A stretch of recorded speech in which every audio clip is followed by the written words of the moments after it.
On June 4th, 1942, at dawn, the muffled sounds of Japanese planes soar over the central Pacific towards Midway Atoll. 4 aircraft carriers loaded with fighters and bombers. This is the largest naval strike force ever assembled.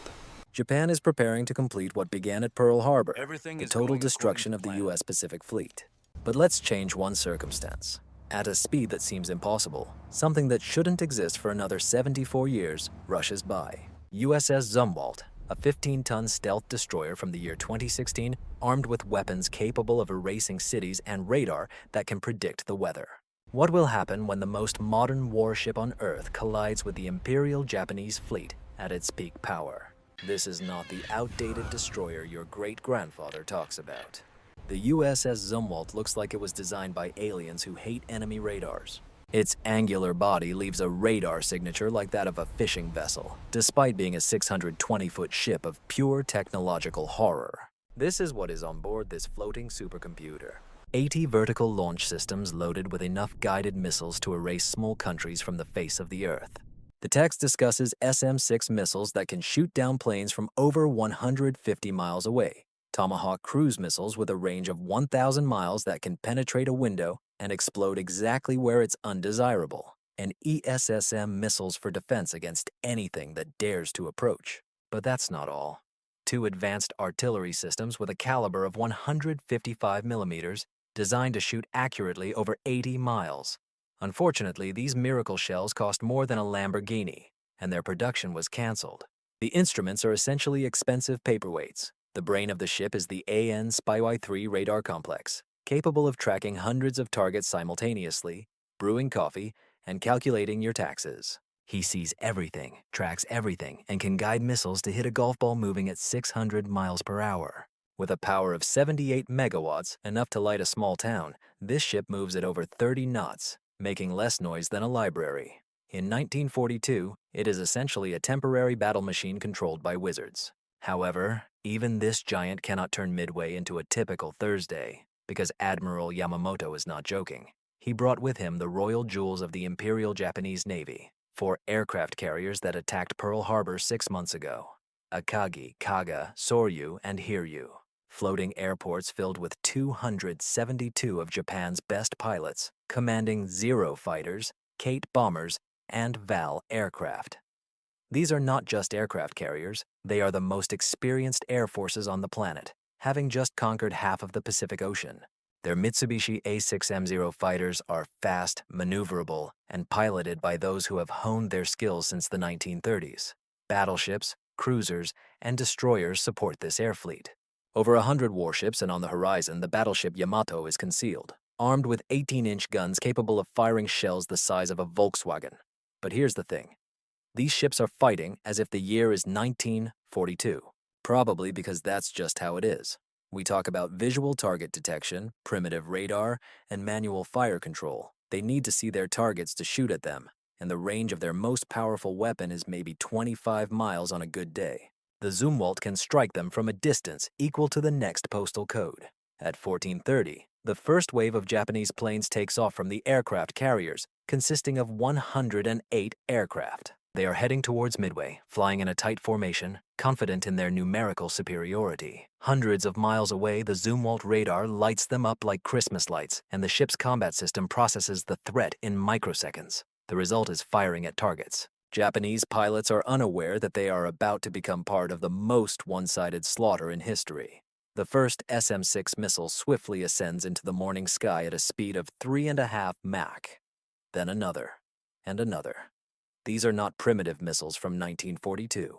These are guided munitions that make decisions thousands of times faster than you and I, even if we had more than 2 neurons. In 1 second, the Japanese formation looks flawless, aimed at the empty horizon. In the next second, modern planes turn into clouds of dust for no apparent reason. The enemy seems invisible, but in reality, they are shooting from such a distance that they have to account for the curvature of the Earth. Good luck explaining this to Flat Earth supporters. If said gently, for the Japanese pilot, this is terrifying. Panic spreads through the formation like a forest fire. The pilots desperately turn, searching for an invisible threat. Some dive towards the water, others ascend to greater heights. The dense attacking formation rapidly descends into chaos. Meanwhile, The Zumwalt tracks every aircraft, calmly launching new missiles.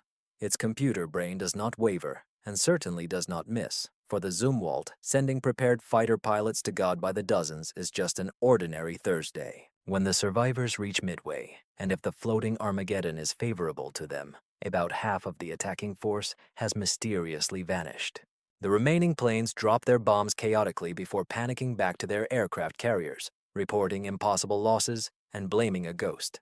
Admiral Nagumo, aboard the aircraft carrier Akagi, anxiously receives reports from the survivors. It sounds like a mass hallucination, but it becomes very real when none of the missing planes return from the afterlife. He orders the immediate launch of the second wave. Another 170 planes rush towards what they think is just Midway. A bad choice. The Zumwalt move to intercept them, remaining unseen by the eyes and radar of 1942. The crew of the destroyer watches the approaching formation on their screens, like a video game, because for them, it essentially is. New SM-6 missiles pierce the sky.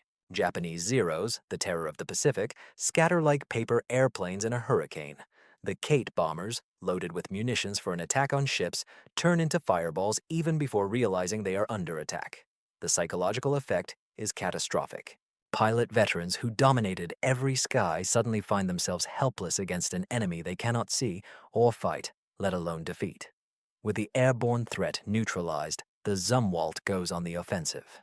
His Tomahawk cruise missiles do not require direct visibility. They can fly over 900 miles, circumvent obstacles, and arrive precisely where they are least expected. The destroyer launches a salvo of cruise missiles at the last known position of the Japanese aircraft carrier. These rockets race across the ocean at 550 miles per hour, 50 feet above the waves, invisible even to radars after decades. The watchers on the Akagi notice something resembling a small aircraft approaching them quickly and low. Too late. 1,000 pounds of Tomahawk explosives detonate against the side of an aircraft carrier, breaching its steel hull and igniting aviation fuel reserves. Flames engulf the carrier, turning the ship that once helped bomb Pearl Harbor into a floating hell. The same happens to the Gaga. Rockets arrive without warning, controlled by computers that are more advanced than anything imaginable in 1942. Each strike is devastating, precise, and deadly. But even the gods have their limits. The Zumwalt carries 80 missiles in total. Impressive but limited. After the destruction of planes and the sinking of aircraft carriers, his supplies begin to dwindle. Moreover, he fights in 1942 with no GPS satellites to guide his weapons. There is no data for coordination with other units, and no spare parts. The crew must rely on onboard sensors and their training, hoping that nothing breaks too soon. Meanwhile, there is a threat from Japanese submarines. Submarine I-168 is hiding somewhere beneath the waves. Armed with a Type 95 torpedo, a single successful shot could threaten even the Zumwalt.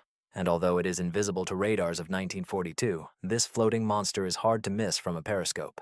The destroyer's sonar gives it a huge advantage in hunting submarines. But the submariners are patient. One mistake or moment of inattention, and the most modern warship could join the company at the bottom of the Pacific Ocean. When the smoke clears, and let's assume that 168 will be discovered, the Battle of Midway will become the most disproportionate naval defeat in history. 4 Japanese fleet aircraft carriers are sunk or sinking. Hundreds of irreplaceable pilots were lost, and Japan's offensive capability in the Pacific was destroyed in a single morning. Meanwhile, American losses could be counted on one hand. The ship will be remembered as the Ghost of Midway. About 74 years of military progress compressed Japan's defeat from years to hours. If you're curious about what would happen if a modern tank landed in Normandy on D-Day, watch this video. See you next week. Thank you for your attention.